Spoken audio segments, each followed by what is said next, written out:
ഞാൻ gold glass വയ്ക്കുന്ന എൻ്റെ കണ്ണിൻ്റെ പ്രൊട്ടക്ഷൻ. ഇതുപോലെ നമ്മുടെ എർത്തിനെയും പ്രൊട്ടക്ട് ചെയ്യുന്നൊരു കൂളിംഗ് ഗ്ലാസ് ഉണ്ട്. ഏതാണെന്നറിയോ? യെസ്, നമ്മുടെ ഓസോൺ പാളി. നമുക്ക് ഹാംഫുൾ ആയിട്ടുള്ള UV റേഡിയേഷൻസ് നമ്മളിലേക്ക് എത്താതെ തടഞ്ഞു നിർത്തുന്നതിൽ ഓസോൺ പാളി വഹിക്കുന്ന പങ്ക് വളരെ വലുതാണ്. സ്ട്രാറ്റോസ്ഫിയറിലുള്ള ഓക്സിജൻ UV റേസുമായി റിയാക്ട് ചെയ്ത് ഓസോണായി മാറുന്നു.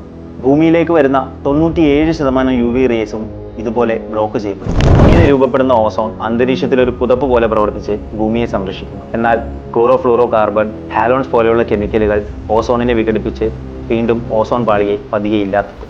ഓസോൺ പാളിയുടെ സംരക്ഷണത്തിനായി നടന്ന വിയന്ന കൺവെൻഷൻ പ്രകാരം 1987 ലോകരാജ്യങ്ങൾ ഒപ്പുവെച്ച മോൺട്രിയൽ പ്രോട്ടോകോൾ CFC പോലെയുള്ള ഓസോൺ ഡിപ്ലേറ്റിംഗ് സബ്സ്റ്റൻസുകളുടെ ഉപയോഗം പൂർണ്ണമായും ഇല്ലാതെയാക്കി ഓസോൺ പാളിയെ സംരക്ഷിക്കുന്നതിന് വേണ്ടിയുള്ളതാണ്.